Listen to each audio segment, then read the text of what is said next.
នៅចាំទេមនុស្សម្នាក់នេះរឿងរ៉ាវច្រើនណាស់ធ្លាប់សាងរួមគ្នា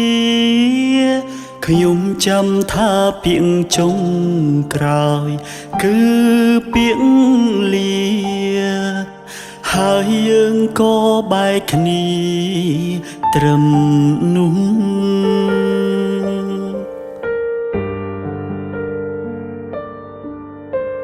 ព្យាយាមខំបំភ្លេចកិច្ចពីអតីតខំបំភ្លេចរឹតនឹកកិច្ចច្រើនលើសដើមគ្រប់វិនាទីពេលដកដង្ហើមក៏ចាប់ផ្ដើមនឹកគេ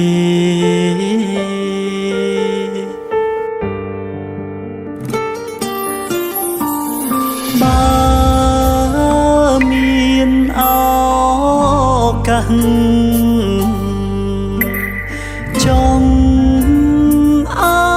បកាយគេទួងក្នុងនាមជាអ្វីក៏បានដែរសុំពេលក្បែរត្រឹមមួយនាទី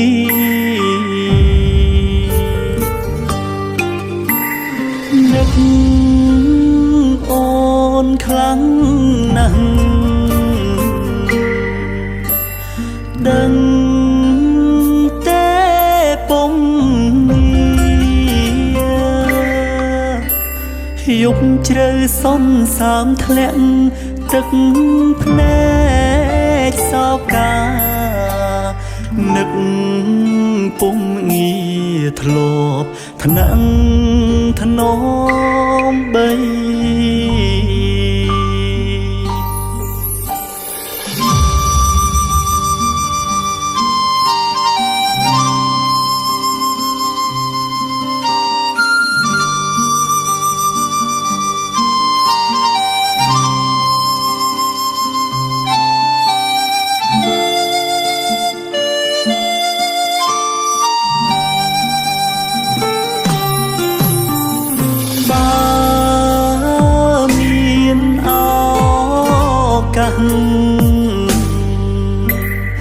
ចង់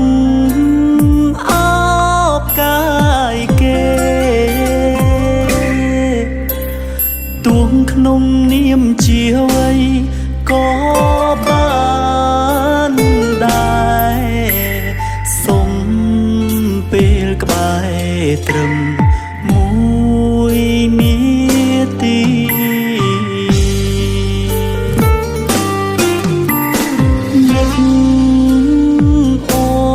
ខ្លាំងណាស់ដឹងទេពុំយប់ជ្រៅសន្សាមធ្លាក់ទឹកភ្នែ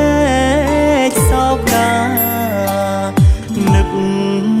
ពុំងាធ្លាប់ថ្នាក់